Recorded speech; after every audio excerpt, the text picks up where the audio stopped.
तो आज का वीडियो क्लास 11th के मैथ्स का होगा, जिसमें हम एक बार फिर से क्लास 11th के रिलेशंस एंड फंक्शंस के लेक्चर लेकर आए हैं। और आज के लेक्चर में मैं आपको अलजेब्रा ऑफ फंक्शंस इनके बारे में बताऊंगा। अलजेब्रा ऑफ फंक्शंस में बेसिकली दो फंक्शन के एडिशन, दो फंक्शन के डिफरेंस, दो फंक्शन के प्रोडक्ट और दो फंक्शन के कोसेंट, इन सब के बारे में हम आपको बताएंगे। तो स्वागत है आपका हमारे इस चैनल पर। आइए शुरू करते हैं एक और प्यारा सा लेक्चर। तो हमारा टॉपिक है अलजेब्रा ऑफ फंक्शन।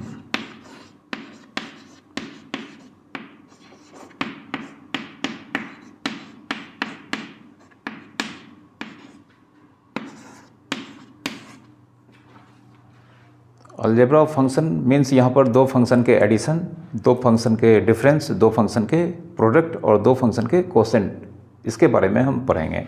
इसके डेफिनेशन को जानेंगे और एग्जांपल से हम इसे समझेंगे।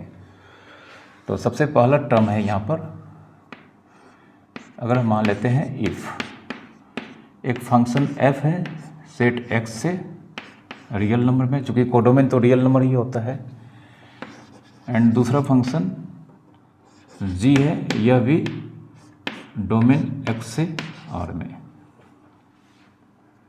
देन इन दोनों का sum, addition of f and g, addition या sum of function f and g, इन दोनों फंक्शन f एंड g का एडिशन या सम।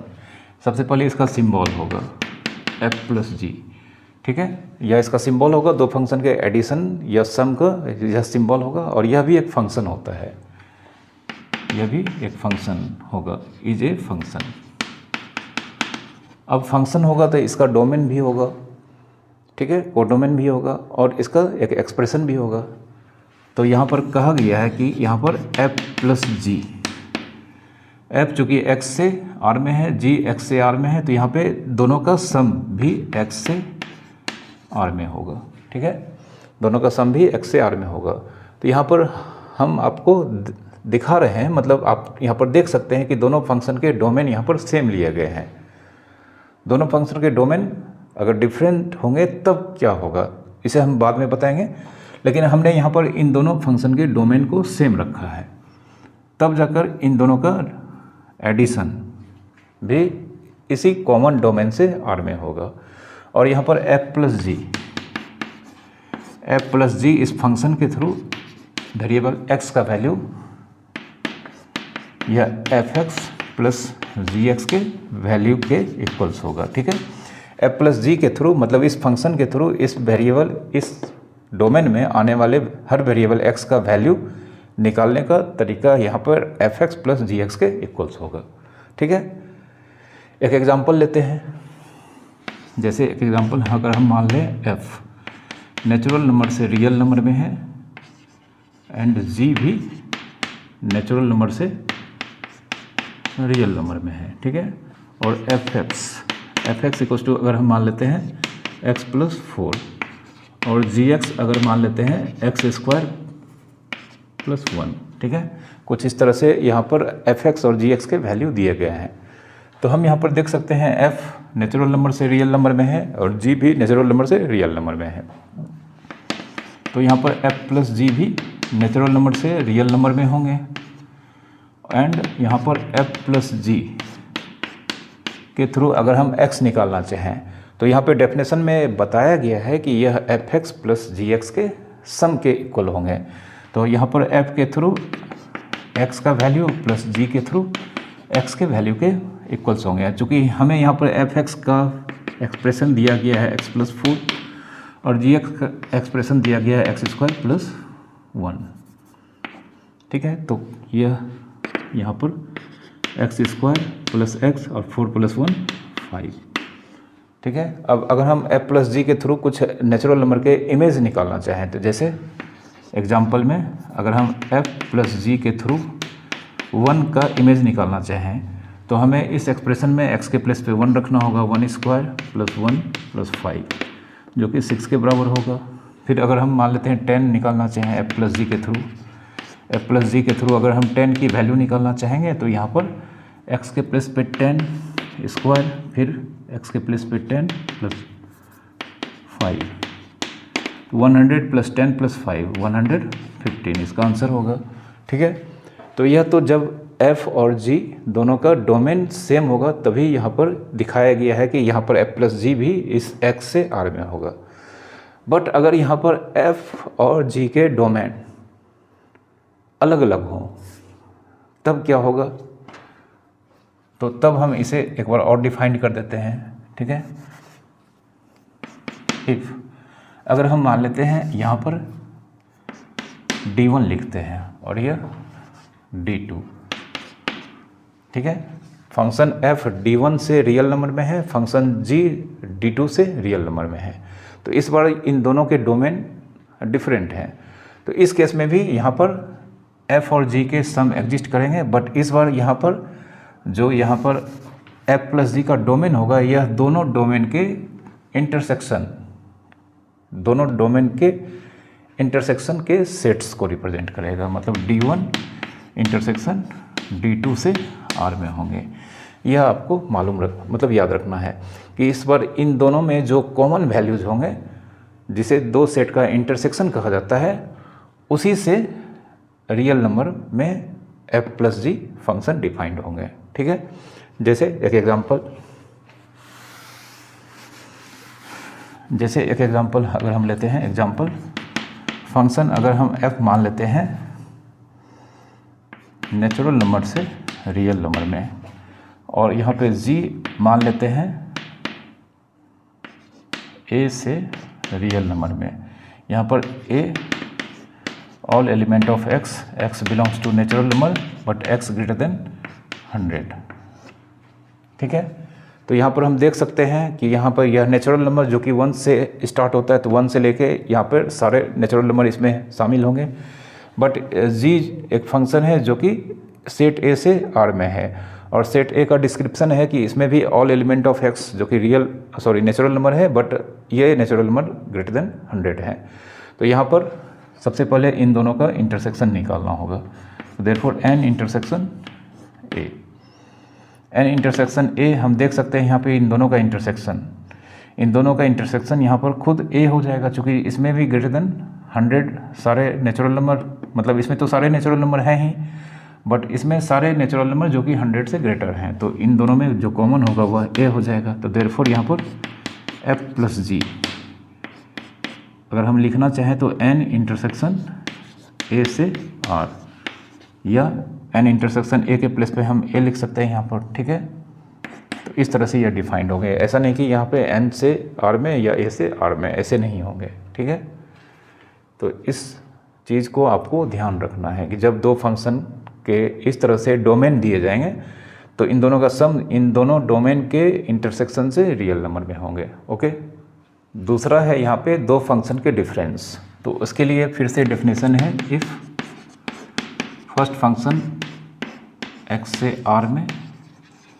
एंड सेकेंड फंक्शन भी x से r में, देन दो फंक्शन फिर से इनके डोमेन और कोडोमेन तो r ही रहता है, तो इन दोनों के डोमेन यहाँ पर सेम है। तो यहाँ पर डिफरेंस ऑफ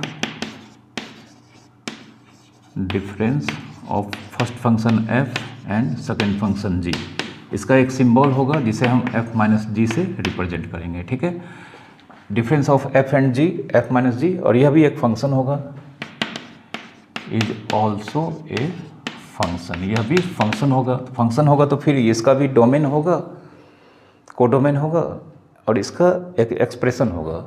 तो यहाँ पे f - g मतलब difference of f and g, यह जो फंक्शन होगा यह भी x से r में होगा, एंड f - g, अब इस f - g के थ्रू इस सेट के वेरिएबल का वैल्यू यानी कि x, यह f(x - gx) के बराबर होगा for every x belongs to set x। ठीक है, इसे याद रखना है। और अगर डोमेन अगर सेम नहीं होंगे तो फिर से जैसा कि हमने आपको एडिशन में बताया था कि दोनों के डोमेन के इंटरसेक्शन से r में f - g होगा, ये आपको याद रखना है। ठीक है, अगर डोमेन यहाँ पर सेम नहीं होंगे, अगर यहाँ पर यह d1 हो गया या d2 हो गया, तो यहाँ पर यह D1 इंटरसेक्शन D2, x के प्लेस पे D1 इंटरसेक्शन D2 से R में होगा, जैसा कि दो फंक्शन के एडिशन में हमने आपको बताया। तो यहाँ पर भी इसी चीज़ को यहाँ पर फॉलो करना है, ठीक है। अब इसके एक एग्जांपल को हम देखते हैं। जैसे एक एग्जांपल, अगर हम मान लेते हैं f, g, दोनों के दोनों z से r में, f भी z से r में और g भी z से r में, तो इस दोनों को हम अलग अलग नहीं लिखकर इस तरह से लिख सकते हैं, f, g, दोनों अलग अलग फंक्शन है, कॉमा से हमने इन दोनों को सेपरेट किया है, बट इन दोनों का डोमेन और कोडोमेन सेम है, z से r में है। एंड अगर fx हम लिखते हैं x² - 1 और gx अगर हम लिखते हैं 5 - x, ठीक है, तो देन यहाँ पर f - g यह भी फंक्शन होगा और यह भी z से r में होगा, z से r में होगा, ठीक है। और f - g के थ्रू x का वैल्यू, f - g के थ्रू x का वैल्यू, जैसा कि डेफिनेशन में बताया गया है कि fx - gx के इक्वल्स होगा, तो fx - gx के इक्वल्स होगा, तो यहाँ पर fx का एक्सप्रेशन x² - 1 दिया गया है, x² - 1 माइनस gx का एक्सप्रेशन 5 - x दिया गया है।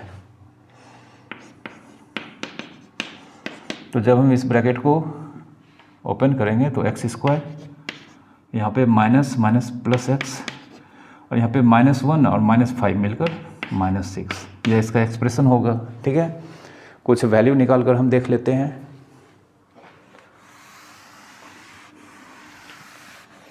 जैसे एग्जांपल में f - g के थ्रू z में अगर हम -2 के वैल्यू को निकालें, मतलब f - g के थ्रू अगर हम -2 के वैल्यू को निकालेंगे तो इस f - g ऑफ x के एक्सप्रेशन में x के प्लेस पे -2 को रखकर कैलकुलेट करना है। तो x के प्लेस पे -2, x का स्क्वायर है तो इसलिए -2 का स्क्वायर, फिर प्लस x, प्लस फिर x का वैल्यू -2 एंड -6, तो यह 4 -2 -6, तो 6 माइनस ये दोनों मिलकर -8 प्लस 4, -4 इसका आंसर होगा, ठीक है। बहुत ही ईजी है। एक्चुअल में फंक्शन का जो सबसे वाइटल पार्ट है वह आपका डोमेन और रेंज है। अगर आप डोमेन और रेंज इसको अच्छे से समझ लेते हैं और इस पर थोड़ा बहुत कंट्रोल बना लेते हैं तो फिर आपका काम आसानी से निकलता चला जाएगा, ठीक है। नेक्स्ट, दो फंक्शन के प्रोडक्ट, इसके लिए भी हम यहाँ पर दोनों के डोमेन और कोडोमेन सेम रखेंगे, और डोमेन अगर सेम नहीं होगा तो फिर डोमेन का इंटरसेक्शन लेंगे, ठीक है।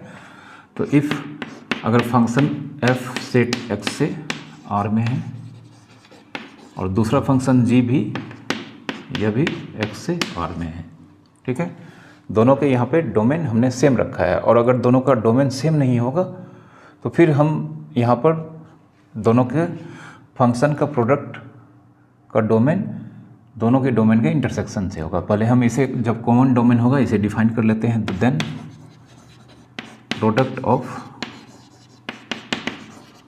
फंक्शन f एंड g, इसका सिंबल हो जाएगा f.g, ठीक है, और यह भी एक फंक्शन होगा, इज ए फंक्शन।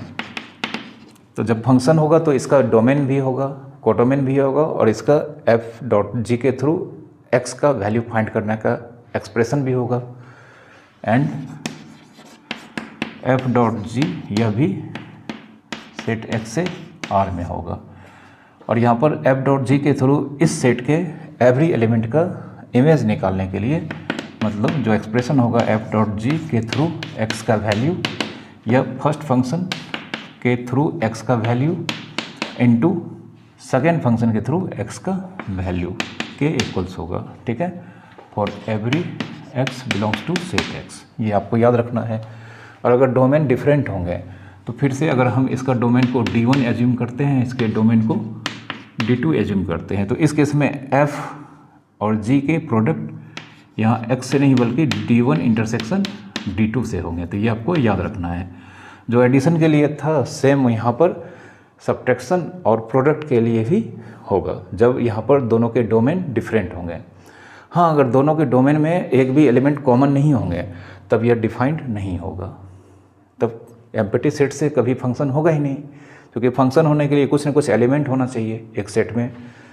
एक एम्प्टी सेट से दूसरे एम्प्टी सेट में कभी भी फंक्शन डिफाइंड नहीं होता है, ठीक है। तो हमेशा इन दोनों सेट अगर इनके डोमेन डिफरेंट हैं तो दोनों में कुछ न कुछ एलिमेंट कॉमन होने ही चाहिए। अगर दोनों सेट मतलब दोनों के डोमेन अगर डिसजॉइंट सेट हो जाते हैं तब यह डिफाइंड नहीं होगा, ये आपको याद रखना है, ठीक है।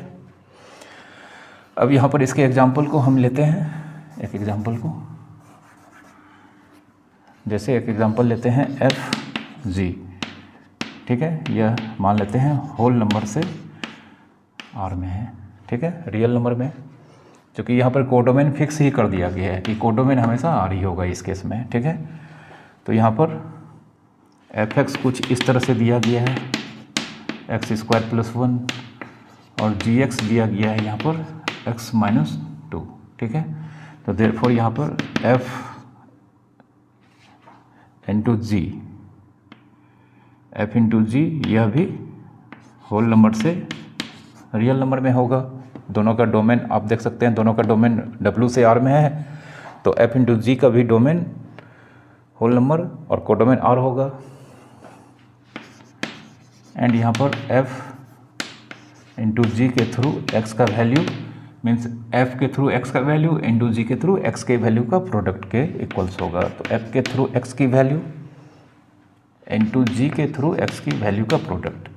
अब fx का यहाँ पर एक्सप्रेशन दिया गया है एक्स स्क्वायर प्लस 1 इंटू जी एक्स का एक्सप्रेशन x माइनस 2, ठीक है। तो यह इसका f इंटू जी के थ्रू x के वैल्यू निकालने का यहाँ पर एक्सप्रेशन को रिप्रेजेंट करता है। कुछ यहाँ पर हम वैल्यू निकालते हैं,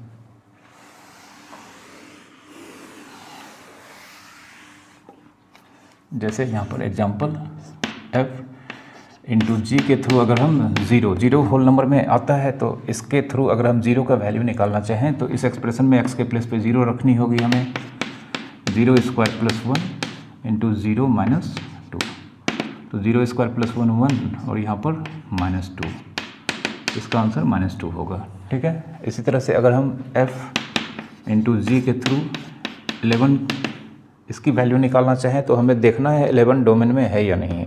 होल नंबर में 11 आता है तो हमें यहाँ पर लिखना होगा x के प्लेस पे 11 का स्क्वायर प्लस 1 और 11 माइनस 2, तो 11 का स्क्वायर 121 प्लस 1 123, ठीक है। और 11 माइनस 2 9 9 3 जा 27 9 2 जा 18 18 टू 20 और 9 1 जा 9 टू 11, ठीक है। यह इसका आंसर होगा, ठीक है। अब दो फंक्शन का कोसेंट, तो सबसे पहले यहाँ पर दो फंक्शन फिर से ले लेते हैं सेट x से r में f और दूसरा फंक्शन g, यह भी सेट x से रियल नंबर r में। तो यहाँ पर दोनों के कोसेंट का सिंबल क्या होगा, then quotient of first function f and second function g, इसका सिंबल हो जाएगा f by G. First function जिसका जिक्र पहले किया गया है वह न्यूमरेटर में होगा और सेकेंड फंक्शन डिनोमिनेटर में, और यह भी एक फंक्शन होगा, इज ऑल्सो ए फंक्शन, यह भी एक फंक्शन होगा, ठीक है। यह भी फंक्शन होगा। अब यह फंक्शन होगा तो यह इसका भी डोमेन होगा और इसका भी f बाई जी के थ्रू x के वैल्यू को निकालने का एक्सप्रेशन होगा।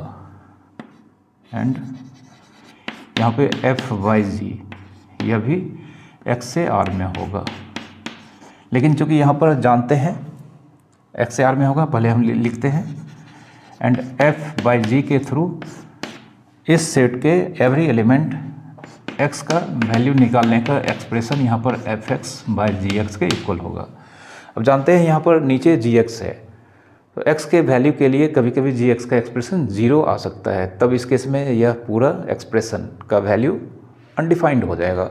तो हमें यहाँ पर x के उन वैल्यू को छोड़ना होगा जब gx का वैल्यू 0 हो जाता है। तो यहाँ पर यह हमें लिख देते हैं, हम यह लिख देते हैं provided gx does not equals to 0 for x belongs to set x। ठीक है, तो अगर यहाँ पर gx का वैल्यू इस डोमेन के किसी भी वैल्यू के लिए 0 हो जाता है तो फिर से हमें डोमेन से उन वैल्यू को हमें स्किप करना होगा और स्किप करके हमें एक यहाँ पर x के प्लेस पे नया डोमेन मेंशन करना होगा। ठीक है, एग्जांपल लेते हैं तब आपको समझ में आएगा। ठीक है, और अगर डिफरेंट डोमेन होंगे तो फिर दोनों डोमेन के इंटरसेक्शन से R में दो फंक्शन f एंड g का यहाँ पर कोसेंट डिफाइंड होगा। ठीक है, ये आपको याद रखना है कि ये 0 नहीं होना चाहिए। ये जब 0 होगा तो उस x के वैल्यूज़ के हमें डोमेन से उसे स्किप करना होगा, बाहर करना होगा, फिर बचे हुए सेट्स इस फंक्शन के डोमेन रिप्रेजेंट करेंगे। ठीक है, जैसे एक एग्जांपल,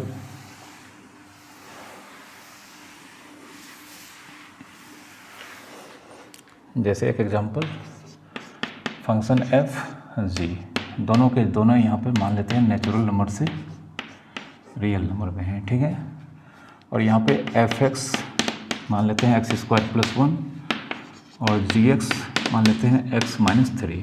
ठीक है, तो यहाँ पर सबसे पहले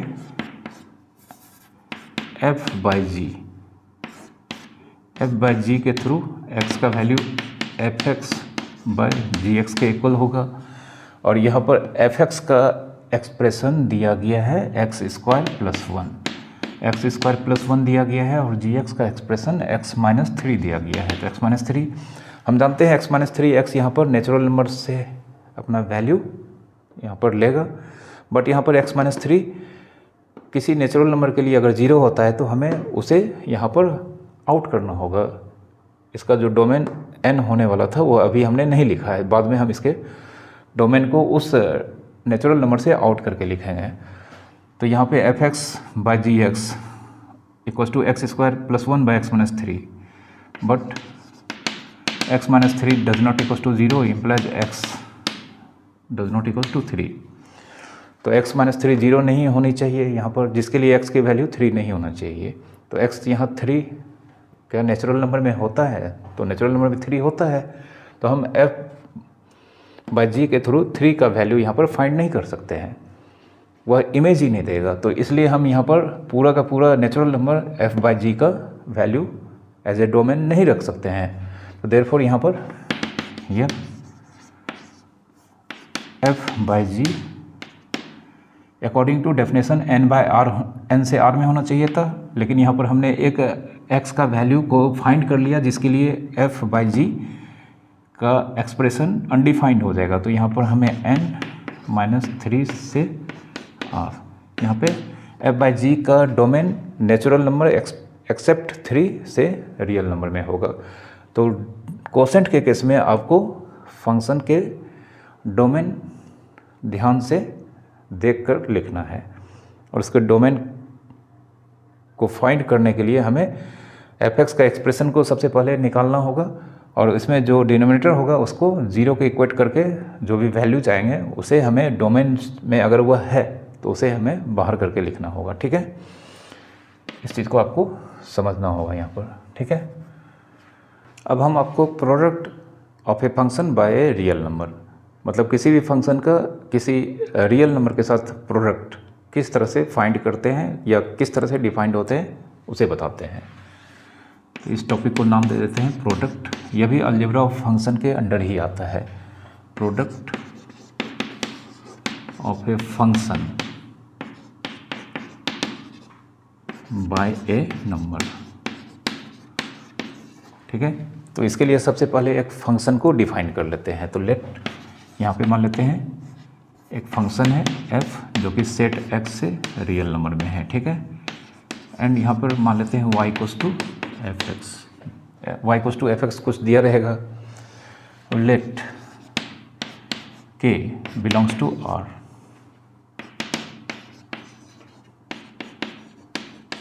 यहाँ पे k जो एक रियल नंबर है एक कांस्टेंट को रिप्रेजेंट करता है। ठीक है, अब इस कांस्टेंट k और इस फंक्शन f का प्रोडक्ट का एक सिंबल होगा और रिजल्ट भी एक फंक्शन होगा।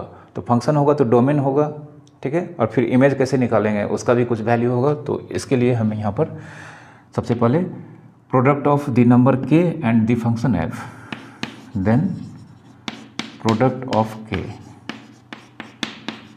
Of number k and function f, इसका सिंबल हो जाएगा kf। Product of number k या product of scalar k, number को स्केलर भी बोला जाता है, तो product of number k and function f, इसका आपका सिंबल हो जाएगा kf। पहले नंबर को लिखना है, फंक्शन का सिंबल बाद में देना है, ठीक है। और यह भी एक फंक्शन होगा, तो फंक्शन होगा तो फिर इसका डोमेन और कोडोमेन होगा। एंड इस नया फंक्शन का डोमेन जो फंक्शन f का डोमेन है वही होगा और कोडोमेन भी वही होगा, ठीक है। तो यहाँ पे k टाइम्स f का डोमेन जो फंक्शन f का डोमेन है वही डोमेन होगा, यह आपको याद रखना है, ठीक है। और कोडोमेन तो r ही होता है। अब इस फंक्शन के थ्रू इमेज निकालने का एक्सप्रेशन किया होगा एंड kf के थ्रू x का, kf तो फंक्शन का सिंबल हो गया।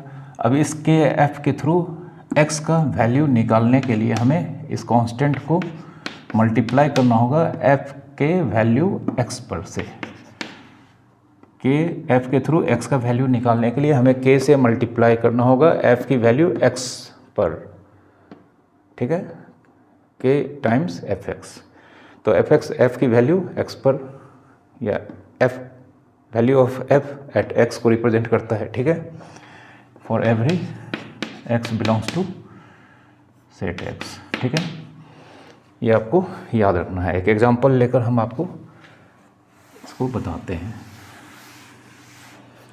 जैसे एक एग्जांपल लेते हैं, फंक्शन है नेचुरल नंबर या इंटीजर ले लेते हैं z से रियल नंबर में, एंड y इक्वल्स टू यहाँ पर मान लेते हैं दिया गया है 3 माइनस एक्स स्क्वायर, ठीक है। तो देयरफॉर यहाँ पर k का वैल्यू अगर मान लेते हैं 2 लेते हैं, तो देयरफॉर यहाँ पर 2f मतलब product of function f and 2, जिसका सिंबल हो जाएगा 2f, यह भी z से r में होगा, ठीक है। ये एग्जांपल हमने लिया है, यहाँ पर k का वैल्यू 2 लिया है, तो 2f z से r में होगा एंड 2f के थ्रू x का वैल्यू मतलब 2 इंटू fx। 2f के थ्रू x का वैल्यू निकालने के लिए 2 टाइम्स फंक्शन के वैल्यू x पे के बराबर होगा। तो जैसे अगर हम निकालना चाहें 2f के थ्रू -3, तो हमें 2 इंटू f -3 लिखना होगा। अब 2 को 2 ही लिखेंगे और f -3 का वैल्यू fx का एक्सप्रेशन दिया गया है, इससे हम निकाल लेते हैं। तो 3 और x का वैल्यू -3 का स्क्वायर, 2 टाइम्स 3 -9, तो 3 -9 यहाँ पर -6 होगा और -6 इंटू 2 -12 इसका आंसर होगा, ठीक है। इस तरह से आप इसके वैल्यूज़ को निकालेंगे, ठीक है। अब हम यहाँ पर कुछ क्वेश्चंस को सॉल्व करके जो अभी तक हमने फंक्शन के एडिशन, फंक्शन के सब्ट्रैक्शन, फंक्शन के प्रोडक्ट और फंक्शन के क्वोशेंट और यहाँ पर फंक्शन के प्रोडक्ट नंबर के साथ सब कुछ पढ़ा है, इसके कुछ एग्जांपल्स को सॉल्व कर लेते हैं। फिर हम दो फंक्शन कब इक्वल कहलाते हैं उसे हम इसके बाद पढ़ लेंगे, ठीक है। आइए यहाँ पर कुछ एग्जांपल को सॉल्व करके देखते हैं। तो यहाँ पर हम लेट कर लेते हैं f g h, ये 3 फंक्शन है रियल नंबर से रियल नंबर में, ठीक है। ये तीनों ही फंक्शन रियल नंबर से रियल नंबर में दिया गया है। fx का एक्सप्रेशन दिया गया है x -1 का स्क्वायर प्लस x -1 का स्क्वायर प्लस 2, और gx का एक्सप्रेशन दिया गया है मॉडुलस ऑफ x -2 प्लस 3, और hx का एक्सप्रेशन दिया गया है कुछ इस तरह से, ठीक है। कुछ इस तरह से f, g और h के एक्सप्रेशन दिए गए हैं। तो सबसे पहले हम f प्लस g के थ्रू -5 की वैल्यू निकालते हैं, f प्लस जी के थ्रू -5 की वैल्यू निकालते हैं। तो हम जानते हैं, इसे हम लिख सकते हैं f -5 प्लस जी -5। ठीक है, f प्लस जी के थ्रू -5 की वैल्यू निकालने के लिए हम f -5 प्लस जी -5 लिख सकते हैं। अब f -5 f(x) का एक्सप्रेशन दिया गया है, तो इस एक्सप्रेशन से हम f -5 के वैल्यू को निकालते हैं यहाँ पर। तो x के प्लेस पे -5 और यहाँ पे -1 का स्क्वायर प्लस 2। ठीक है, यह f -5 के वैल्यू को रिप्रेजेंट करता है। फिर यहाँ पर साइन प्लस है, प्लस लिखेंगे। फिर g -5 को निकालने के लिए यहाँ पर gx का एक्सप्रेशन दिया गया है, तो इस एक्सप्रेशन से हम g -5 की वैल्यू को फाइंड करेंगे। तो यहाँ पर ब्रैकेट के इनसाइड यह काम करते हैं, मॉडुलस ऑफ x, x के प्लेस पे -5 -2 मॉडुलस फिर +3। अब कैलकुलेट करते हैं, तो यहाँ पे -5 -1 -6 का स्क्वायर 36 +2 और यहाँ पे -5 -2 -7 और उसका मॉडुलस 7 + 3। तो अल्टीमेटली यहाँ पर 7 + 3 10 + 36, तो 46 हो गया +2 48 इसकी आंसर होगी। ठीक है, इसी में एक दूसरा क्वेश्चन लेते हैं, क्योंकि f, g और h का एक्सप्रेशन दिया गया है। दूसरा हम g -h के थ्रू मान लेते हैं -1/2, g -h के थ्रू -1/2 की वैल्यू फाइंड करेंगे। तो बाय डेफिनेशन यह g -1/2 प्लस h, सॉरी यहाँ पे बीच में माइनस है, तो इसलिए यहाँ पर माइनस लिखना होगा। ठीक है, क्योंकि g -hx को gx -hx हमने बताया है आपको होता है। तो g -h के थ्रू -1/2 का वैल्यू g -1/2 और -h की वैल्यू -1/2 पर फाइंड करेंगे। ठीक है, तो g -1/2 निकालने के लिए हम इस एक्सप्रेशन को यूज़ करेंगे। तो मॉड x की वैल्यू -1/2 -2 +3। ठीक है, ब्रैकेट के इनसाइड लिखते हैं। फिर माइनस h की वैल्यू -1/2 निकालने के लिए hx के एक्सप्रेशन को यूज़ करेंगे। ठीक है, तो hx का एक्सप्रेशन यहाँ पर ग्रेटेस्ट इंटीजर ऑफ x -2 है, तो यहाँ पे -1/2 -2 -1/2 का ग्रेटेस्ट इंटीजर वैल्यू और -2, तो यह -2 जब -4 और -1 -5/2 का मॉड +3 और यहाँ पर -1/2 मीन्स -0.5 का ग्रेटेस्ट इंटीजर का वैल्यू -2। ठीक है, तो -5/2 का मॉड जानते हैं +5/2 ही होगा, अब +3। फिर यहाँ पे -0.5, तो -0.5 के जस्ट पहले जो इंटीजर आता है वह -1 है, तो -1 -2। ठीक है, अब हम इसको यहाँ पर ब्रैकेट को ब्रेक करते हैं, तो 5/2 +3 और -2 -1 -3 -3 तो 3 3 जा 3 3 6 6 2 जा 12 5 17/2 इसका आंसर होगा। ठीक है, 17/2 इसका आंसर होगा। तो इसके बहुत सारे एग्जाम्पल्स आपको मिल सकते हैं, वैरायटी के एग्जाम्पल्स होंगे। ठीक है, बस आपको अभी सीखना है यह क्या होता है, लेकिन मैं आपको अभी भी बताता हूँ कि डोमेन और रेंज यह दो वाइटल फैक्ट या vital part relation and function के हैं। इसे बेसिकली आपको सीखना है, और जितना ज़्यादा आप डोमेन और रेंज के क्वेश्चंस को करेंगे, सॉल्व करेंगे, आप इसके बारे में उतना ही अधिक सीख पाएंगे। और साथ ही साथ आपको जितने भी फंक्शन के ग्राफ, डोमेन, रेंज मैंने बताया है जो आपके सिलेबस में है, इसे भी आपको याद रखना है। ठीक है, अब एक प्रोडक्ट का एग्जांपल लेते हैं। g × h के थ्रू हमें -7 की वैल्यू फाइंड करनी है। g × h के थ्रू -7 की वैल्यू फाइंड करनी है। तो सिंस यहाँ पर g × h के थ्रू -7 का वैल्यू g के थ्रू -7 का वैल्यू इंटू h के थ्रू -7 के वैल्यू के प्रोडक्ट के इक्वल्स होगा। तो g के थ्रू -7 यहाँ पे इंटू h के थ्रू -7 के वैल्यू पे इक्वल होगा। अब g के थ्रू -7 का वैल्यू निकालने के लिए हम यहाँ पर gx के एक्सप्रेशन को यूज़ करते हैं। तो सबसे पहले हम करली ब्रैकेट के inside modulus of x - 2 modulus of x, तो x का वैल्यू यहाँ पर -7 -2 मॉडुलस क्लोज +3। तो यह g के थ्रू -7 का वैल्यू हो गया है। अब h के थ्रू -7 का वैल्यू इस एक्सप्रेशन से फाइंड करेंगे। फिर से हम यहाँ पर मॉडुलस के inside,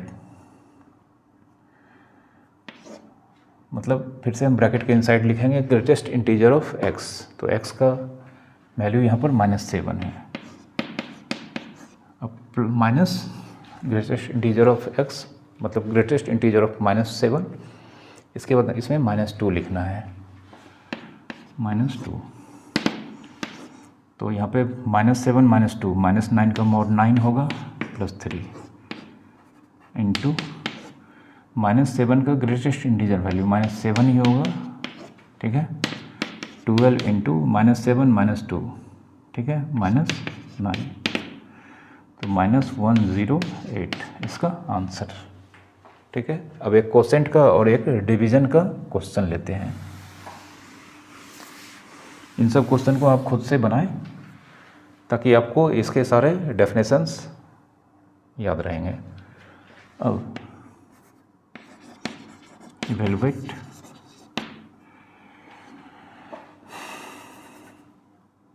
f/g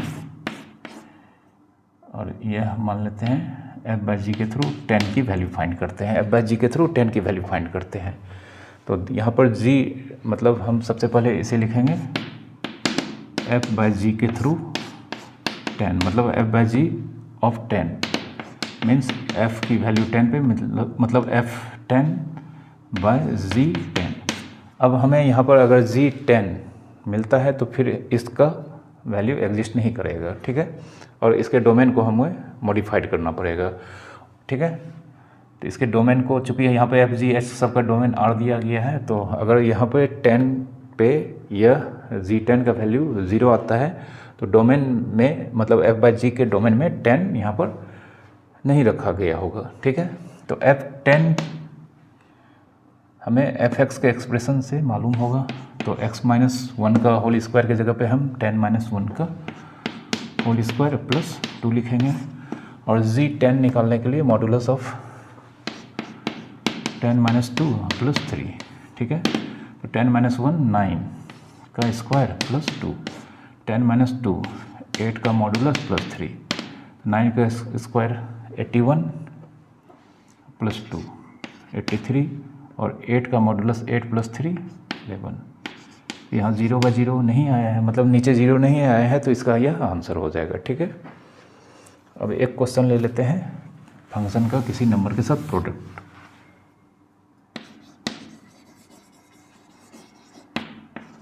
three by two h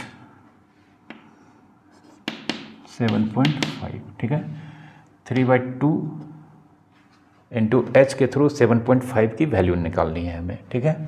तो since 3/2 into h of 7.5, 3/2 number है, और यहाँ पे इस फंक्शन के साथ डॉट लिखने का मतलब प्रोडक्ट, डॉट नहीं भी लिखेंगे तो यहाँ पे प्रोडक्ट हो जाएगा। तो 3/2 को हम बाहर लिखेंगे इंटू h के थ्रू 7.5 की वैल्यू यहाँ पे इंटू करना है, h ऑफ 7.5।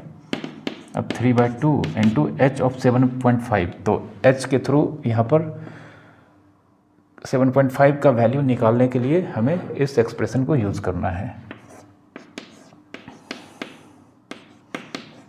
ठीक है, -2। इसको यहाँ पर लिखते हैं।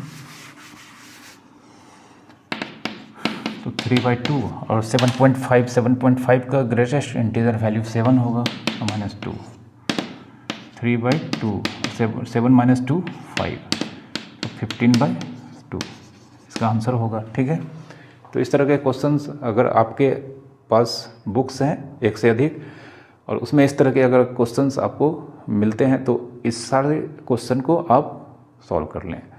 और डोमेन और रेंज के क्वेश्चंस आपको जहाँ भी मिलते हैं उसे आप खुद से ज़रूर सॉल्व करने का काम करें, ठीक है। अब दो फंक्शन इक्वल कब होंगे इसके बारे में जानते हैं। इक्वलिटी ऑफ टू फंक्शंस, ठीक है, इक्वलिटी ऑफ टू फंक्शन। तो इसके लिए डेफिनेशन है सबसे पहले, इफ़ एफ एंड जी यह दोनों के दोनों सेम डोमेन से कोडोमेन में होने चाहिए। सबसे पहला कंडीशन, दो फंक्शन अगर इक्वल फंक्शन है तो इनके डोमेन सेम होने चाहिए, कोडोमेन भी सेम होना चाहिए। और सच डेट, जो मेन कंडीशन है, सच डेट एफ की वैल्यू एक्स पर एंड जी की वैल्यू एक्स पे हमेशा इक्वल होना चाहिए for every X belongs to set A. F की वैल्यू एक्स पे और जी की वैल्यू एक्स पे हमेशा हर एक एवरी वैल्यू ऑफ डोमेन के लिए इक्वल होना चाहिए, तब जाकर यह दोनों फंक्शन इक्वल फंक्शन कहलाएंगे, ठीक है। तो इसके एग्जांपल मैं यहाँ पर देता हूँ कि एग्जांपल लेने जा रहे हैं जब हम यहाँ पर एफ और जी इक्वल होंगे। तो उसके लिए अगर हम मान लेते हैं ए 0 2 और बी 1 2 3 4 5 6 और एफ और जी दो फंक्शन है यहाँ पर सेट ए से सेट बी में। एफ एक्स की वैल्यू दिया गया है 2x + 1 और जी एक्स की वैल्यू दिया गया है x² + 1। तो यहाँ पर हमें यह डिटरमाइन करना है कि क्या यह दोनों फंक्शन f और g इक्वल है या नहीं है। तो सबसे पहला कंडीशन, f और g दोनों ही सेम डोमेन और कोडोमेन है, जो कि डेफिनेशन में दिया गया था कि फंक्शन का डोमेन और कोडोमेन सेम होना चाहिए। डेफिनेशन में हालांकि कोडोमेन R दिया गया था, बट यहाँ पर कोई दूसरा सेट भी हो सकता है, ठीक है। ऐसे B में है दोनों के, यहाँ पर F के डोमेन A और कोडोमेन B और G का भी यहाँ पर डोमेन A और कोडोमेन B, मतलब दोनों के डोमेन कोडोमेन सेम है। तो फर्स्ट कंडीशन में यहाँ पर दोनों फुलफिल कर रहे हैं, ठीक है। अब यहाँ पर इन दोनों वेरिएबल पे हम इन दोनों फंक्शन के वैल्यू निकालेंगे और अगर इक्वल हो जाते हैं तो फिर ये दोनों फंक्शन इक्वल होंगे। तो f की वैल्यू 0 पे 2 × 0 + 1 होगा और g की वैल्यू 0 पे 0² + 1 होगा। तो हम देख सकते हैं f की वैल्यू g पर और g की वैल्यू 0 पे इक्वल आए हैं, मतलब f 0 एंड g 0 इक्वल हैं। फिर f की वैल्यू 2 पर निकालते हैं, तो f की वैल्यू 2 पे 2 × 2 + 1 जो कि 5 होगा और g की वैल्यू भी 2 पर निकालते हैं, 2² + 1 5। तो इस तरह से यहाँ पे f की वैल्यू 2 पर और g की वैल्यू 2 पर, f की वैल्यू 2 पर और g की वैल्यू 2 पर, यह दोनों इक्वल आए हैं। तो यहाँ पर f और g डोमेन के एवरी पॉइंट पर हमेशा इक्वल हो रहे हैं। तो यहाँ पर f = g, यह दोनों फंक्शन इक्वल फंक्शन को रिप्रेजेंट करते हैं, ठीक है। एक और एग्जांपल लेते हैं। अगर हम मान लेते हैं यहाँ पर f(x) x - 1 x - 2 x² - 9 और gx x - 1 x + 3, ठीक है। और एक और नंबर ले लेते हैं,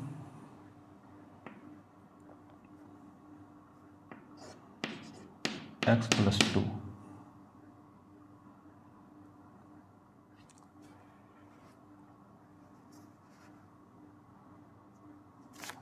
+2 या x - 2, ठीक है, × x + 7, ठीक है। तो यहाँ पर यह दोनों फंक्शन का एक्सप्रेशन दिया गया है, हमें फाइंड करना है, find the values of x for which f = g। हमें x की वैल्यूज़ फाइंड करनी है ताकि यह दोनों फंक्शन इक्वल फंक्शन को रिप्रेजेंट करता हो।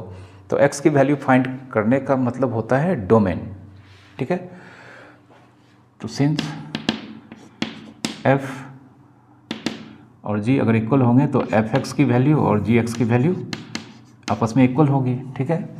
तो since F X equal to G X दिया गया है तो एफ एक्स का एक्सप्रेशन यहाँ पर X minus one, x minus to, x square minus 9 को हम x minus three into X plus three लिख सकते हैं। और जी एक्स का एक्सप्रेशन यहाँ पर दिया गया है x minus one, X plus three, X minus to, x plus seven, ठीक है। तो इस तरह से इस पूरे एक्सप्रेशन को हम इधर लाते हैं। तो x minus one, x minus to, x minus three into X plus three, इस पूरे टर्म को इधर लाएंगे तो माइनस हो जाएगा X minus one, X plus three, X minus two into X plus seven equal to zero. अब इन दोनों में बहुत सारा टर्म कॉमन आ रहा है, तो जो कॉमन आ रहा है इसे हम लिखते हैं एक्स माइनस वन कॉमन आ रहा है, फिर एक्स माइनस टू भी कॉमन आ रहा है, फिर एक्स माइनस थ्री नहीं बल्कि एक्स प्लस थ्री कॉमन आ रहा है, और कुछ भी कॉमन नहीं आ रहा है। तो यह तीनों टर्म कॉमन लेने के बाद इसके पास एक्स माइनस थ्री और इसके पास x minus one, x minus two और एक्स प्लस थ्री कॉमन लेने के बाद इसके पास एक्स प्लस सेवन बचेगा। इसे इधर लिखते हैं। अब यहाँ पर X minus one into x minus two into X plus three, और यह यहाँ पर हो जाएगा एक्स एक्स कैंसिल हो जाएगा और सेवन माइनस थ्री, मतलब माइनस थ्री माइनस सेवन मिलकर माइनस 10 इक्वल्स टू ज़ीरो, ठीक है। तो अल्टीमेटली माइनस 10 तो ज़ीरो ही हो जाएगा। देयरफॉर यहाँ पर एक्स माइनस वन ज़ीरो और एक्स माइनस टू ज़ीरो और एक्स प्लस थ्री ज़ीरो। तीन इक्वेशन यहाँ पर बनेगा। एक X minus one equals to zero अगर हो जाता है तो यह पूरा टर्म का वैल्यू ज़ीरो हो जाएगा। फिर एक्स माइनस टू अगर ज़ीरो होगा तब भी इस पूरे टर्म का वैल्यू ज़ीरो हो जाएगा, क्योंकि ज़ीरो इंटू समथिंग ज़ीरो होता है। फिर एक्स माइनस थ्री भी अगर ज़ीरो होगा तो इस पूरे टर्म का वैल्यू ज़ीरो हो जाएगा। तो यहाँ पर हमें एक्स की वैल्यू वन मिलेगी, एक्स की वैल्यू टू और एक्स की वैल्यू माइनस थ्री। तो इस तरह से हमें यहाँ पर इन दोनों फंक्शन को इक्वल होने के लिए एक्स के value one two minus three होना चाहिए। Therefore possible value of x, possible values of x क्या क्या होगा, वन टू माइनस थ्री। मतलब यहाँ पे f और g का डोमेन अगर हम यह सेट लेंगे तो यहाँ पर ये दोनों फंक्शन यहाँ पर फॉर f इक्वल्स टू जी, यह दोनों फंक्शन f और g को इक्वल्स होने के लिए x के मात्र तीन वैल्यू यहाँ पर हम ले सकते हैं, वन टू माइनस थ्री, ठीक है। और कोई भी दूसरा वैल्यू हम यहाँ पर नहीं ले सकते हैं, ठीक है।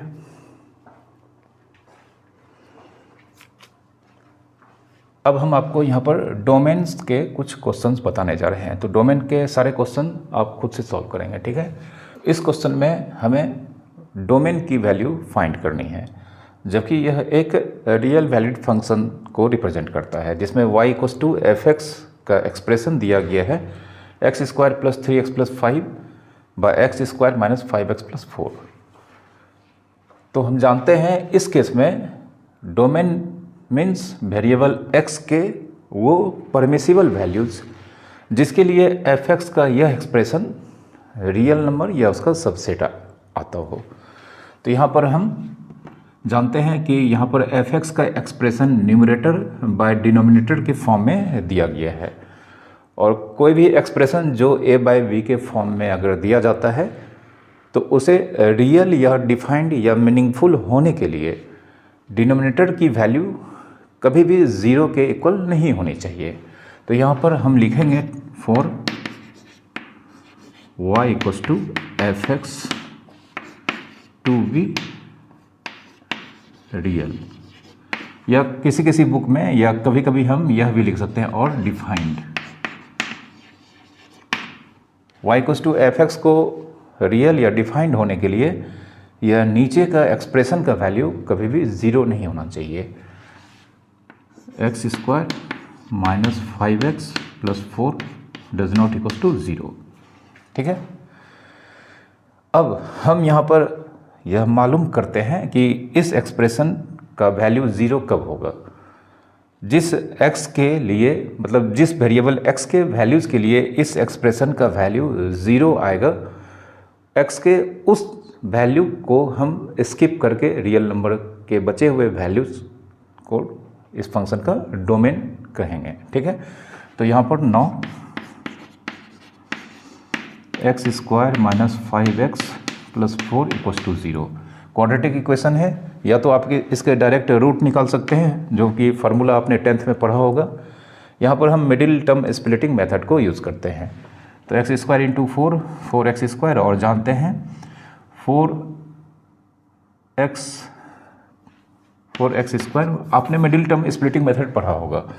तो x² इंटू 4x² होगा, और यहाँ पे 4x इंटू एक्स मिलकर 4x² हो जाता है, और 4x इंटू 4x और x मिलकर 5x होता है। तो हम यहाँ पर x² और 5x को हम 4x मतलब -4x और -x लिखेंगे और +4। अब इन दोनों से फर्स्ट 2 टर्म से हम x कॉमन लेते हैं। तो यहाँ पर x और यहाँ पर 4, और इन दोनों से -1 कॉमन लेंगे। यहाँ पे x -4 इक्वल्स टू 0। अब हमारे सामने यहाँ पर इन दोनों टर्म से हम x -4 कॉमन ले सकते हैं। तो यहाँ पे इन दोनों टर्म से x -4 को कॉमन लेने पर x -4 को कॉमन लेंगे तो यहाँ पर फर्स्ट टर्म के पास x और दूसरे टर्म के पास -1 बचेगा। तो इस तरह से x -4 इक्वल्स टू 0 और x -1 इक्वल्स टू 0। देयरफॉर यहाँ पर x की 2 वैल्यू हमें मिलती है, x इक्वल्स टू 4 और x इक्वल्स टू 1। तो इस एक्सप्रेशन का वैल्यू 0 तब होगा जब x की वैल्यू 4 या x की वैल्यू 1 होगी। बट हमें मालूम है कि हमें यहाँ पर इस एक्सप्रेशन का वैल्यू 0 नहीं चाहिए। तो इस एक्सप्रेशन का वैल्यू 0 अगर नहीं चाहिए तो हम x को 4 और 1 वैल्यू नहीं दे सकते हैं।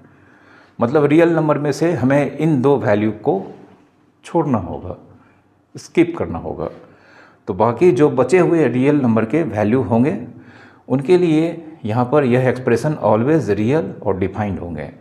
और x जो कि यहाँ पर वेरिएबल है, इसके ऑल परमिसिबल वैल्यूज़ का कलेक्शन यानी कि सेट डोमेन कहलाता है।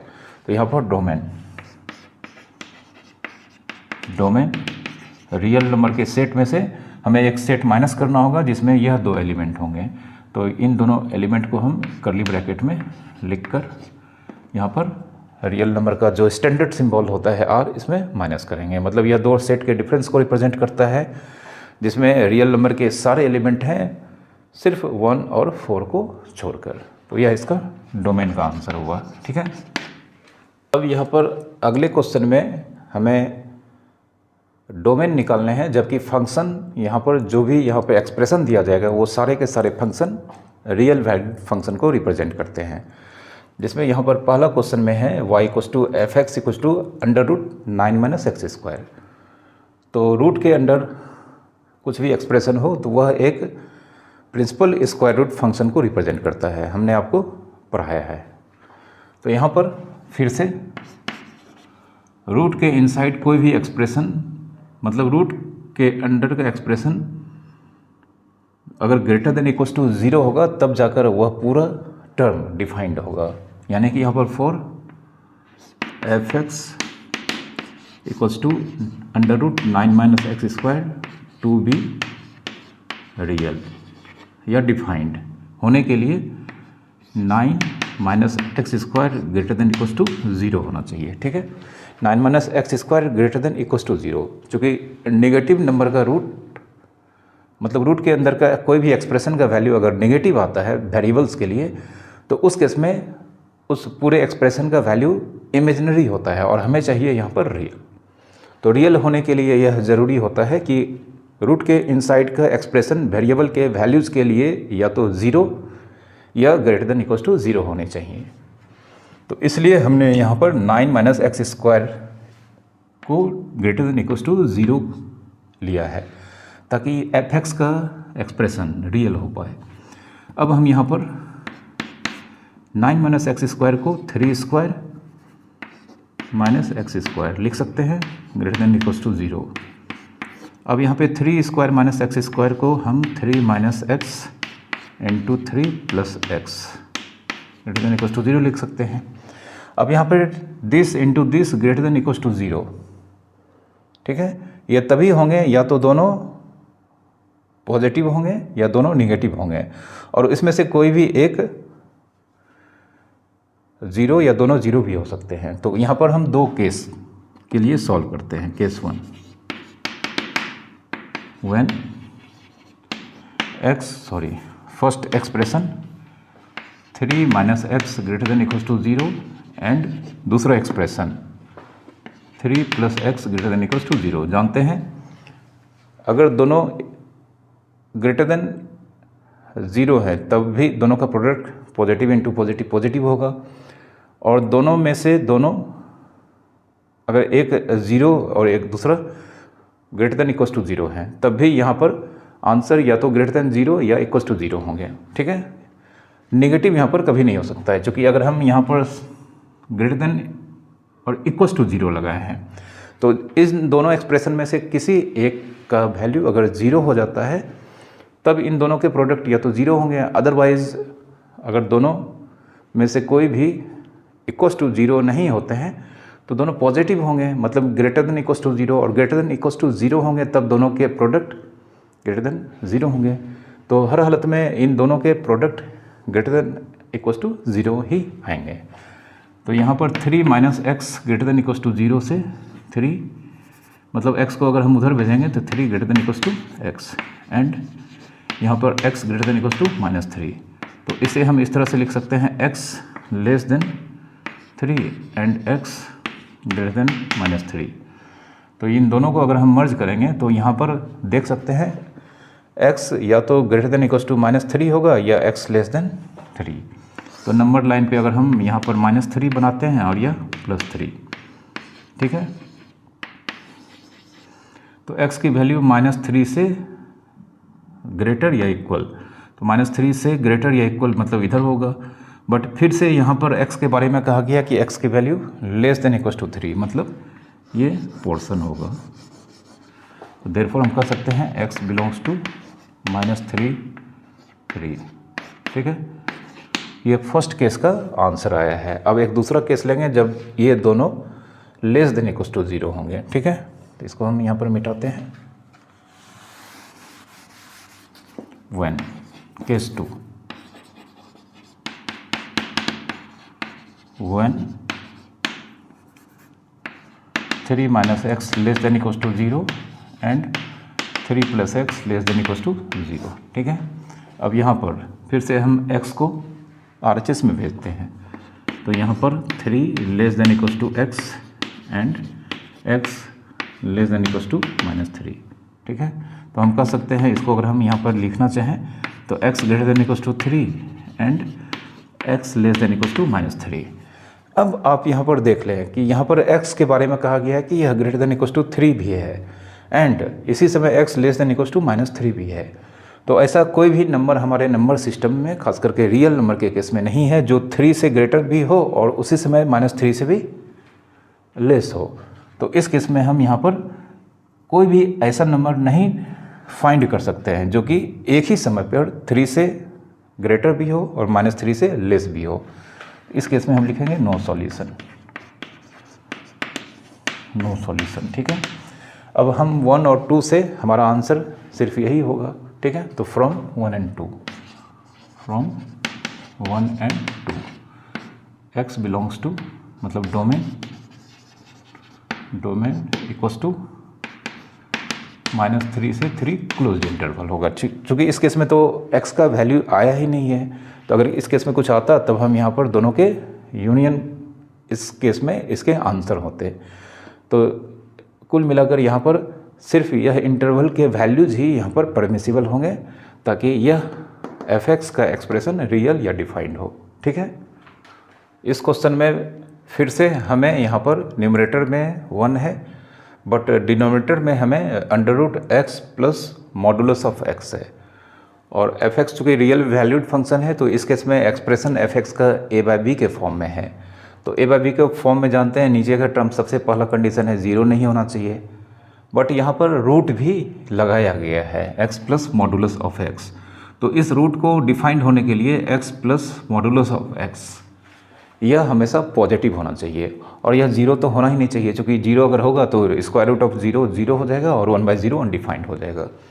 तो कुल मिलाकर हमें यहाँ पर x plus modulus of x यह ऑलवेज पॉजिटिव होनी चाहिए। ठीक है, तो अब हम यहाँ पर मालूम करते हैं कि यह x plus modulus of x positive कब होगा। तो फॉर सबसे पहले हम लिखते हैं for f(x) equals to 1/x plus modulus of x over root to be defined. कभी कभी हम डिफाइंड लिखते हैं, कभी कभी रियल लिखते हैं। दोनों ही केस में आपको मालूम होना चाहिए कि f(x) का वैल्यू रियल नंबर होना चाहिए। ठीक है, तो for f(x) to be defined यहाँ पर x plus modulus of x greater than 0 होनी चाहिए, क्योंकि अगर इसकी वैल्यू अगर हम 0 ले लेते हैं तो 0 का स्क्वायर रूट 0 और फिर 1/0 इज एन अनडिफाइंड टर्म। ठीक है, तो हर हालत में हमें x plus modulus of x इसकी वैल्यू हमें यहाँ पर ग्रेटर देन 0 के इक्वल होना चाहिए। ग्रेटर देन 0 जब x plus modulus of x के वैल्यू होंगे तब जाकर यह हमेशा डिफाइन होंगे। तो अब हम यहाँ पर x के दो केसेस लेंगे। एक केस में चूँकि जानते हैं अगर x 0 लेंगे और 0 का मॉडुलस भी 0 होगा तो x तो 0 ले ही नहीं सकते हैं। ठीक है, तो अब हम दो केस लेते हैं जब x पॉजिटिव रियल नंबर के होंगे और दूसरा नेगेटिव रियल नंबर के होंगे। तो केस 1 व्हेन जब real number x less than 0 हो तो जानते हैं देयरफॉर मॉडुलस ऑफ x की वैल्यू -x होती है। ठीक है, x निगेटिव है और यह x निगेटिव है तो यह निगेटिव पर निगेटिव, यह देखने में आपको निगेटिव लग रहा है, हम जानते हैं यह पॉजिटिव है। क्योंकि x ना निगेटिव है, x यहाँ पर लेस देन 0 है तो x निगेटिव है, और यहाँ पे x निगेटिव है और यह माइनस अगर हम उठा लेते हैं अपने हाथ को तो यह निगेटिव का निगेटिव जानते हैं पॉजिटिव होता है। जैसे अगर ये x है, x लेस देन 0 देख सकते हैं यह नंबर लेस देन 0 है और इसके आगे माइनस लगा दें तो अब आप समझ सकते हैं यह निगेटिव का निगेटिव मीन्स पॉजिटिव है। तो यह देखने में आपको जब वेरिएबल है तो यह आपको निगेटिव लग रहा होगा, बट यह तो एक्चुअल में पॉजिटिव को रिप्रेजेंट करता है। ठीक है, तो therefore x plus modulus of x, तो x को x ही लिखेंगे और यहाँ पे प्लस मॉडुलस ऑफ x के जगह पे -x लिखेंगे जो कि 0 हो जाएगा। ठीक है, तो हम इस केस में यहाँ पर नीचे में जानते हैं यह 0 नहीं ले सकते हैं, और इस केस में जब x निगेटिव होगा तो x प्लस मॉडुलस x का वैल्यू 0 आएगा। ठीक है, देयरफॉर लिख सकते हैं यहाँ पे f(x) इज नॉट डिफाइंड, मतलब निगेटिव रियल नंबर के लिए f(x) का वैल्यू यहाँ पे डिफाइंड नहीं होगा, क्योंकि डिनोमिनेटर ऑलवेज 0 आ जाएगा। अब case 2 when x greater than 0, तो जब x ग्रेटर देन 0 होगा तो जानते हैं मॉडुलस ऑफ x होता है। ठीक है, तो therefore x plus modulus of x और मॉडुलस ऑफ x की वैल्यू x मीन्स 2x और यह ग्रेटर देन 0 होगा। ठीक है, तो ग्रेटर देन 0 होगा तो हम जानते हैं इस केस में रूट के inside x plus modulus of x greater than 0 आ रहा है, तो ग्रेटर देन 0 आ रहा है मतलब ये रियल होगा। Therefore x plus modulus of x is defined. ठीक है, यह डिफाइंड होगा तो अब f(x) भी डिफाइंड होगा, क्योंकि इसे ही डिफाइंड होना था। जब तक यह डिफाइंड नहीं होगा तब तक f(x) डिफाइंड नहीं होगा।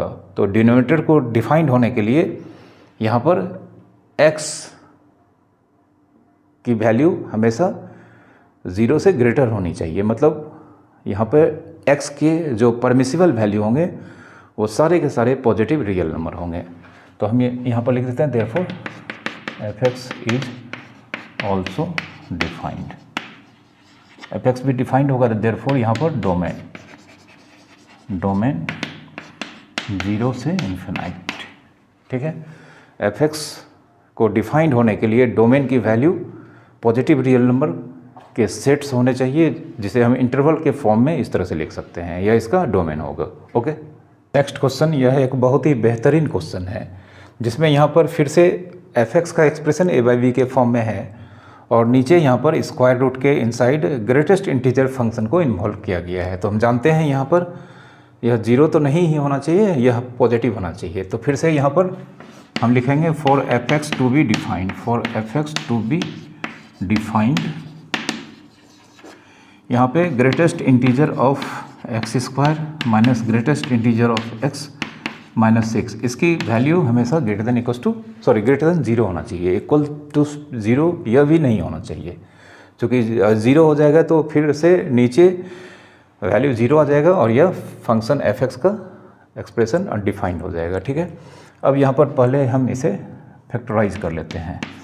तो 6 1 जा 6 और 3 2 जा 6, तो यहाँ पर हम इसे लिख सकते हैं 3 times greatest integer x plus 2 times greatest integer of x minus 6 greater than equals to 0। अब इन दोनों से हम greatest integer of x common ले लेंगे, तो हमारे पास यहाँ पे ग्रेटेस्ट इंटीजर x माइनस 3 और इन दोनों से हम 2 कॉमन लेंगे, 2 कॉमन लेंगे तो यहाँ पे greatest integer of x minus 3 greater than equals to 0। फिर दोनों से हम greatest integer of x minus 3 common लेंगे, तो हमारे पास greatest integer of x minus 3 common लेंगे, तो फिर हमें इस टर्म में ग्रेटेस्ट इंटीजर ऑफ x बचेगा और दूसरे टर्म में +2 यहाँ पर बचेगा। ठीक है, greater than equals to 0।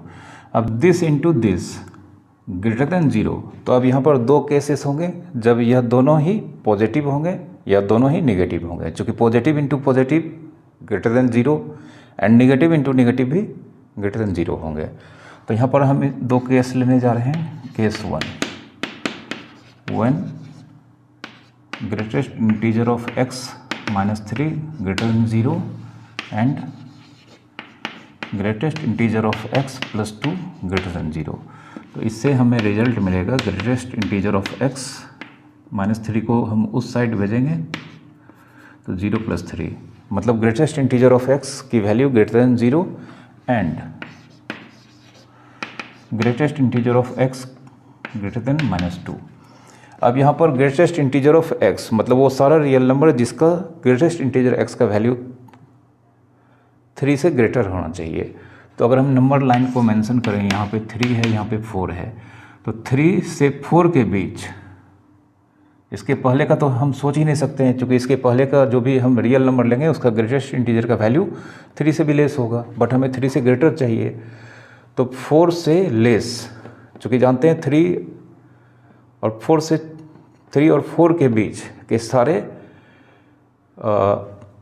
Number का ग्रेटेस्ट इंटीजर वैल्यू 3 हो जाएगा, और हमें 3 भी नहीं चाहिए, हमें ग्रेटर देन 3 चाहिए। तो उसके लिए हमें अपना वैल्यू स्टार्ट करना होगा 4 से, यानी कि x greater than equals to 4। ठीक है, तो x greater than equals to 4 जब हम लेंगे तो इस केस में हमें ग्रेटेस्ट इंटीजर ऑफ x का वैल्यू 4 या उससे बड़ा मिलेगा। ठीक है, हमें 3 से ग्रेटर चाहिए, तो जानते हैं ग्रेटेस्ट इंटीजर ऑफ x का वैल्यू हमेशा इंटीजर होता है।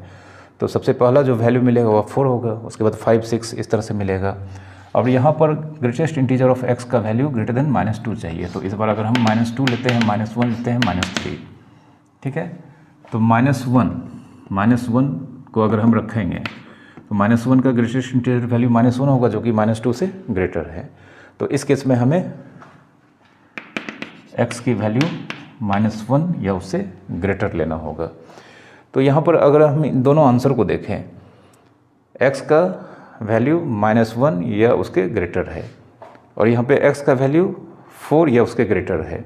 तो इन दोनों में से सिर्फ अगर हम यही लेंगे, मतलब ग्रेटर देन इक्वल्स टू 4 लेंगे, तो ग्रेटर देन इक्वल्स टू 4 लेने से दोनों का यहाँ पर काम चल जाएगा। ग्रेटर देन इक्वल्स टू 4 लेंगे तो ग्रेटर देन इक्वल्स टू 4 को भी सेटिस्फाइड करेगा और -1 से तो हमेशा बड़ा ही होगा। तो इन दोनों को मिलाकर therefore x greater than equals to 4। First case में हमें x greater than equals to 4 यह सॉल्यूशन मिला। अब दूसरा केस जब हम इन दोनों को लेस देन 0 लेंगे, चूँकि less than 0 means negative into negative, positive means greater than equals to 0 ही होगा। तो केस 2, इस केस में देखते हैं क्या होता है solution. Case 2, when greatest integer of x -3 less than 0 and greatest integer of x +2 less than 0। तो यहाँ पर greatest integer of x -3 less than 0 से हमें ग्रेटेस्ट इंटीजर ऑफ x -3 को अगर हम RHS में भेजेंगे तो 0 + 3 और बीच में साइन होगा लेस देन, एंड दूसरा ग्रेटेस्ट इंटीजर ऑफ x +2 को अगर हम उस साइड भेजेंगे तो -2। तो अब यहाँ पर हमें वो सारा रियल नंबर चाहिए जिसका ग्रेटेस्ट इंटीजर का वैल्यू लेस देन 3 होना चाहिए। तो लेस देन 3 होने के लिए अगर हम नंबर लाइन ड्रॉ करते हैं, या 3 है या 2 है या 1 है, तो अगर हम 3 से ये 2 है या 1 है,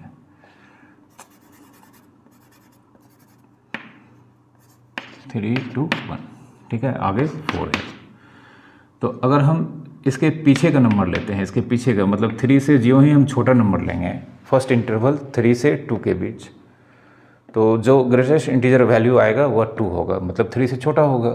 तो यहाँ पर greatest integer of x less then 3 के लिए हमें 3 से पीछे का सारा रियल नंबर लेना होगा, क्योंकि उसके सारे ग्रेटेस्ट इंटीजर के वैल्यू 3 से लेस आएंगे। तो therefore x less then 3 and -2 से छोटा होने के लिए, तो -2 से छोटा होने के लिए अगर हम यहाँ पे -2 लिखते हैं, यहाँ पे -1 -3, तो -2 से छोटा जानते हैं, -2 से छोटा होना चाहिए। तो इसके लिए हमें जो भी नंबर लेना होगा वो -2 से लेस लेना होगा। तो -2 से लेस अगर हम इसमें रखते हैं तो हमारा आंसर -2 से लेस इंटीजर आएगा, ठीक है। जैसे अगर इस इंटरवल का कोई भी नंबर लेंगे तो -3 आएगा, फिर इसके बाद का -4 आएगा, x लेस देन -2। अब यहाँ पर फिर से x कहा जा रहा है लेस देन 3 है और x कहा जा रहा है -2 से लेस है। तो इन दोनों में से अगर हम इसे ले तो यह दोनों का काम हो जाएगा, क्योंकि जो नंबर -2 से छोटा होगा, हमें ऐसा नंबर लेना है जो -2 से भी छोटा होना चाहिए और 3 से भी छोटा होना चाहिए एक ही समय पे। तो हम अगर -2 से कोई भी नंबर छोटा लेते हैं तो ऑलरेडी वह 3 से छोटा होगा ही, तो इसे लेने से हमारा इसका भी काम हो जाएगा। तो देयरफॉर कह सकते हैं therefore common solution s less than -2, ठीक है। अब इन दोनों के आंसर को मर्ज करेंगे तो यहाँ पे इस केस में x की value greater than equals to 4 और इस केस में x की वैल्यू लेस देन 2, ठीक है। तो दोनों को मर्ज करते हैं तो हमारा answer from 1 and 2, from 1 and 2 domain, यहाँ पे हमें 4 से इन्फिनिटी यूनियन, -2 से लेस मतलब -∞ से -2 के पहले तक का, ठीक है, यह आंसर होगा। यह इस फंक्शन का डोमेन होगा। तो आज के इस लेक्चर को मैं यहीं पर समाप्त करता हूँ। उम्मीद करता हूँ कि आज के लेक्चर में हमने जो कुछ भी यहाँ पर आपको बताया है आप उसे बहुत ही अच्छी तरह से समझ पाए होंगे। तो अगर आप हमारे लेक्चर्स अच्छे से समझ पाते हैं, इससे आपको बहुत कुछ सीखने को मिलते हैं, तो प्लीज़ आप इसे लाइक करें और शेयर करें। और साथ ही साथ अगर आपने हमारे चैनल को अब तक सब्सक्राइब नहीं किया है या अगर आप हमारे चैनल पर पहली बार आए हैं तो प्लीज़ आप हमारे चैनल को सब्सक्राइब करें, ताकि आप हमारे चैनल पर अभी और भी बहुत ही अच्छे अच्छे लेक्चर्स मैथ और फिजिक्स के आएंगे। आप इसे देखकर बहुत कुछ सीख सकते हैं। आप अपने बोर्ड्स के एग्ज़ाम में बहुत ही अच्छे नंबर ला सकते हैं, आप अपने कॉम्पिटिटिव एग्जामिनेशन में अच्छा स्कोर कर सकते हैं। तो आई होप आप हमारे लेक्चर्स को अच्छे से देखें, इसके नोट्स बनाएं और अच्छे से पढ़ाई करें और अपने देश का नाम रोशन करें। Thank you very much for watching.